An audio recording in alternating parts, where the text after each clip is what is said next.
ito ay pampaswerte sa bagong taon. Swerteng-swerte ka dito pag ito yung nasa table mo. Ang dami. Ito palang pinya, talaga pagka yung sa una, malaki ang gastos mo kasi bibili ka ng mga punla. Pero pagka halimbawa ay susunod mong tanim, matipid na kasi yung itong nasuloy na ito sa taas, ito ay pwede na itanim. Tapos ito sa mga tabi, may sumusuloy din. Ay, ang dami. So, yan. Ito ang pangtanim. Hello! What's up, mga mamillennials? Dito tayo ngayon sa pinyahan. Tumulong ako dito magpitas ng pinya. At isi-share ko sa inyo ang tungkol sa pinya. Ito yung pinya itinanim namin year ago. At ito ay namumunga na the first pinya here in Barangay del Rosario, Chaong, Quezon. Yung mga gustong bumili ng pinya, punta kayo dito. Sweet Lady Pineapple, napakatamis. Hello, what's up, mga mamillennials. Ngayong aga, hapon galit, ari ko din sa pinyahan. Gusto ko share sa inyo ang tungkol sa pinya. Mga Ilonggo, ano pa inantay nyo? Magtanom ka muna sa pinya sa aton sa Negros, kay wala na pinya. Panoorin nyo yung vlog ko subong kay ini ay napakanami, gayad makabulig sa inyo para makakwarta ka muna sa Negros. Para matuod din ang siling nila nga ang kwarta sa Negros, ginapiko, ginapala.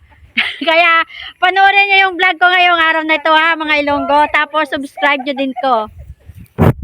Ayun doon sa galing, meron dito kasi yung may-ari nitong pinyahan. Meron siyang kaibigan doon sa Davao. At tinanong natin siya tungkol sa pinya. Tapos, ang pinya ay paano gaputi. Sadyang may time siya na ano talaga? Bombahin talaga para magbunga. Yung tinatawag nila ipoporseng. Kung kailan mo gusto i-harvest, saka mo bombahin. Tapos pag nabomba naman, ilang buwan yun bago bumunga? 5 buwan.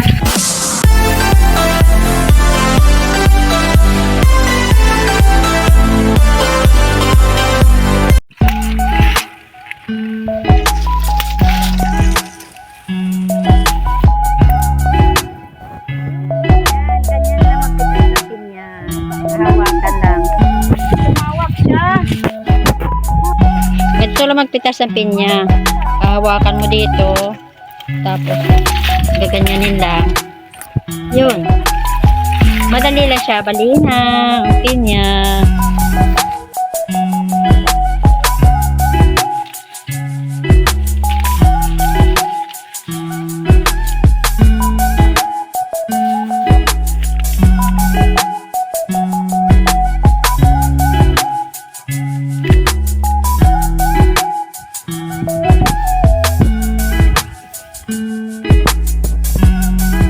Nakuha na lahat ng bunga. Ano to, araruhin ulit? Yung suloy niya, may suloy yan, 2, 3. Oo. Ititira mo yung isa, yun, pabungahin din ulit yun. So, ito yung pinitasan, ito yung pinakasuloy. Yan. Kaya, ito, mayroon pa sa baba. Yan. Kaya pagka nagtanim kayo ulit, kasi nagdadami yan. Oo. Ibig sabihin, konti na lang yung ipupuhunan sa susunod na tanim. Hindi na bibili. Sabihin, itong mga hindi bumubunga, pwede pa rin bumunga. Bubahin ulit.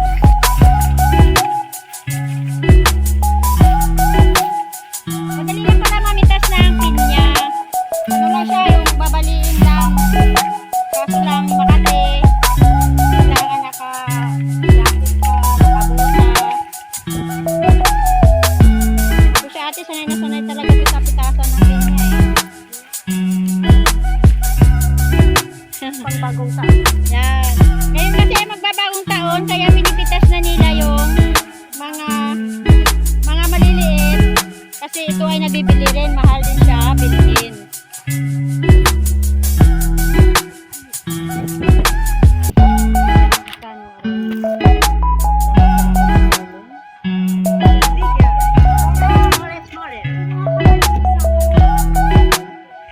Dito na lang po.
Boy! Akala siguro.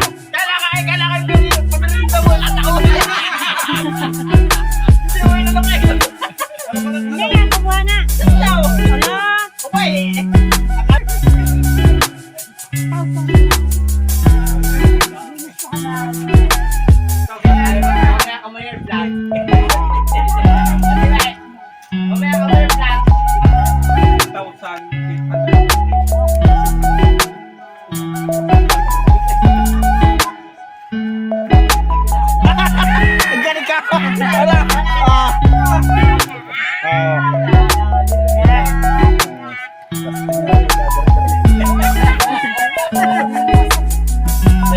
Kita para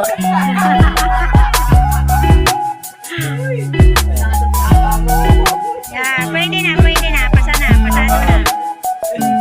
Miss, ang pinya ay tayo ay nag-aral, ay napag-aralan natin na ito ay punong-puno ng vitamin C laban sa cancer. Ito din ay gamot din sa sakit ng puso, arthritis, at ito ay tinatawag na sa atin ay pinya, sa Kastila ay pinya din, pero ibang spelling, tapos pineapple. At talagang ito ay sa lahat ng mga prutas, ito ang aking gustong gusto dahil ibang-iba ang lasa niya. At saka ito ay pwede ilagay sa ulam, pwede rin siyang palaman, napakaraming tulong ang pinya sa atin. Kaya mga mamis, pag tayo ay bumili ng pinya, atin pong itong pagbibili tayo ng pinya, ito ay ating itatanim. Tayo ay kahit sa paso, kahit saan, wag tayo, para hindi masayang, at tayo ay mapipitas ulit. Wag natin siyang itatapon. Kasi para tayo ay magkaroon ulit ng makakain na pinya sa sunod na mga buwan. Ito yung mga napipitas na pinya, ito yung tinanggalan ng ito ay mga corona niya. Kaya kung ang pinya pala tayo ay mag-business ng pineapple, ay sa una malaki yung gastos natin. Pero sa mga susunod nating mga pagtatanim, ay kakaunti na rin po ang ating magagastos doon. Kasi hindi na tayo bibili ng punla. At ito ay sa padami, sa palapad. Kaya kailangan kung malaki ang inyong budget, halimbawa nagtanim kayo ngayon ng mga kalahati hektarya, next time ay bibili na ulit kayo ng lupa kasi magiging 1 hektarya na yung inyong tatamnan kasi tubong-tubo pala din sa pinya kasi napakarami niyang suloy. May suloy siya sa taas, may suloy din siya sa baba. Kaya napakaganda rin pala kung business.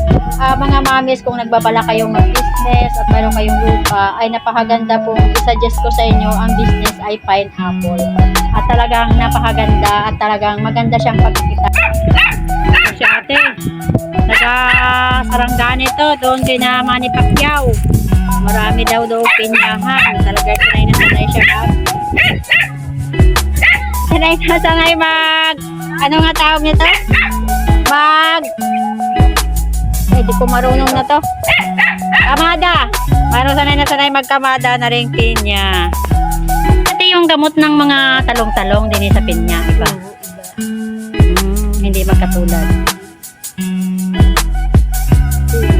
Mamamatay mo niya pag gamitan mo ng gamot. Ito yan. Ibig sabihin may gamot talaga para sa pinya. Oo. So mayroon din dito sa amin. Meron pirmahan. Kahit kaunti. Okay lang ang pinya basta marunong ka mag-alaga at saka sakto lang sa sa yung puno at saka kasi parehas lang yan sa tao alagaan mo din yan anong kailangan dapat bibigay mo para magbigay din ng gustong bunga. Kailangan talaga alaga siya. Alaga at saka kumuhan ng